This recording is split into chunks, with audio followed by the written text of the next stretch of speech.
Before the Christ came, there had been no bread in the world as there had been in paradise, the place where Adam had been made. There had been in it many plants as nourishment for the wild animals, but it had no wheat as food for humankind. Human had to be nourished, the wild animals, like the wild animals. But the Christ was sent, the perfect person. He brought forth bread within heaven so that humankind could be nourished with the food of humankind. The authorities were thinking that by their own power and volition they enact what they do, yet the Holy Spirit in secret had all along been energizing everything through them as she wishes. The truth which exists from the origin is sown everywhere, and the multitude see it being sown, while yet few who see it reap it. Some say that the Miriam was impregnated by the Holy Spirit. They are confused, they know not what they say. Whenever has a female been impregnated by a female? Miriam is the virgin whom no powers defile, great among the consecrations for the Hebrew apostles, and for the apostolists. Whoever of the powers attempts to defile this virgin, such powers defile themselves. And the Lord was not going to say, my Father in the heavens, unless indeed he had another Father, but rather he had simply my Father. Okay. In himself, whether human or angel or mystery, and also the Father. Those who say that the Lord first died and then arose are confused. For first he arose, then he died. If someone first acquires the resurrection, he will not die. As God lives, that one was not going to die. No one will hide a thing of great value in something ostentatious, but oftentimes has one placed things worth countless myriads in something worth a pittance. Thus it is with the soul. A precious thing came to be in a humble body. There are some made fearful lest they arise naked. Therefore they desire to arise in the flesh, and they do not know that those who wear the flesh are the denuded. Those who are made into light by divesting themselves of the flesh are they who are not naked. Paul claims that flesh and blood will not be able to inherit the sovereignty of God.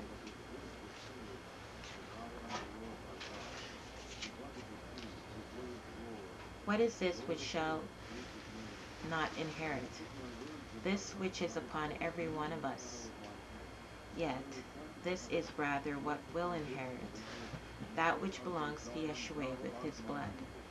Therefore he says, he who eats not my flesh and drinks not my blood has no life within him. What is his flesh? It is the Logos, and his blood is the Holy Spirit. He who has received these has food and drink and clothing. I myself rebuke those others who say that the flesh shall not arise. For both of these are in error. Thou say that the flesh shall not arise, but tell me what will arise so that I may honor thee. Thou say that the flesh shall not arise, but tell me what will arise so that I may honor thee. Thou say it is the spirit in the flesh, and this other light in the flesh. But this also is an incarnate saying. Whatever thou wilt say, thou do not say anything apart from the flesh. It is necessary to arise in this flesh, as everything exists within it. In this world, they who wear garments are more valuable than the garments. In the sovereignty of the heavens, the garments are more valuable than those whom they have clothed through water with fire. with which purify the entire place. The revelations through those who reveal, secrets through those who hide them. Some things are kept secret by those who reveal. There is water in a baptism of water, there is fire in a chrism. Yeshua took them all by surprise, for he did not reveal himself as he truly had been, but rather he had revealed himself as they will be able essentially to perceive him.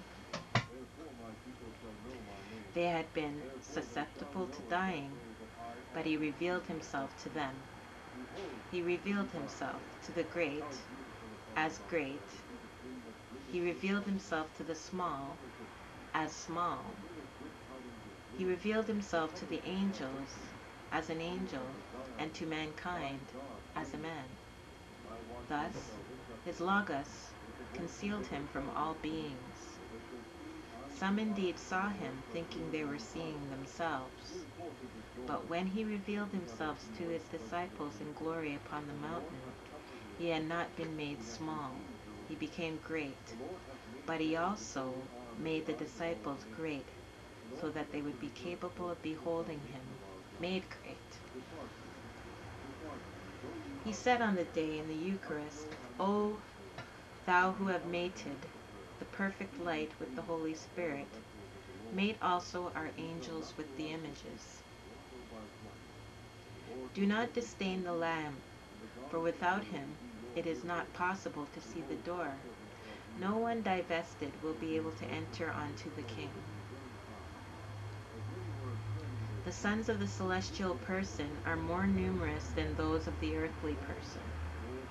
If the sons of Adam are numerous, although they characteristically die, how many more are the sons of the perfect person, those who do not die but rather are continually born?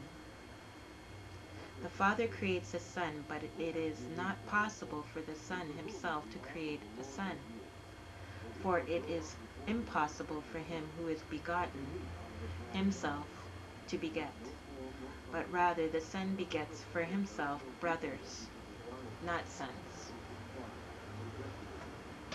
All those who are begotten within the system are begotten physically, and the others are begotten spiritually. Those begotten in his heart call forth there to the human, in order to nourish him in the promise of the goal which is above. Grace comes forth from the mouth, the place where the Logos came forth. One was to be nourished from the mouth to become perfect. The perfect are conceived through a kiss, and they are born.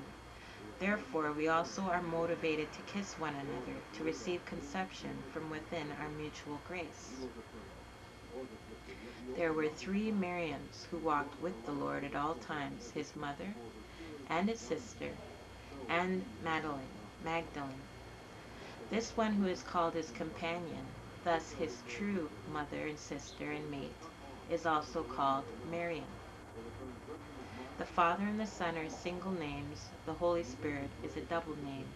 For the Father and the Son are everywhere, above and below, secretly and manifestly. The Holy Spirit is in the revealed. She is below, she is the hidden, she is the above.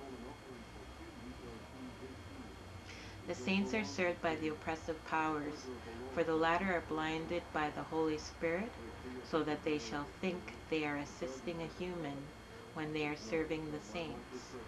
Because of this, when a disciple one day made request of the Lord regarding a thing of this world, he says to him, Request of thy mother, and she will give to thee from what belongs to another. The apostles say to the disciples, May our entire offering obtain salt. They had called wisdom salt. Without it, no offering can become acceptable. Yet wisdom is barren without a son. Hence, she is called the mother. They insult that place where they shall be as they had been, they themselves being found by the Holy Spirit, who multiplies her Son. That which the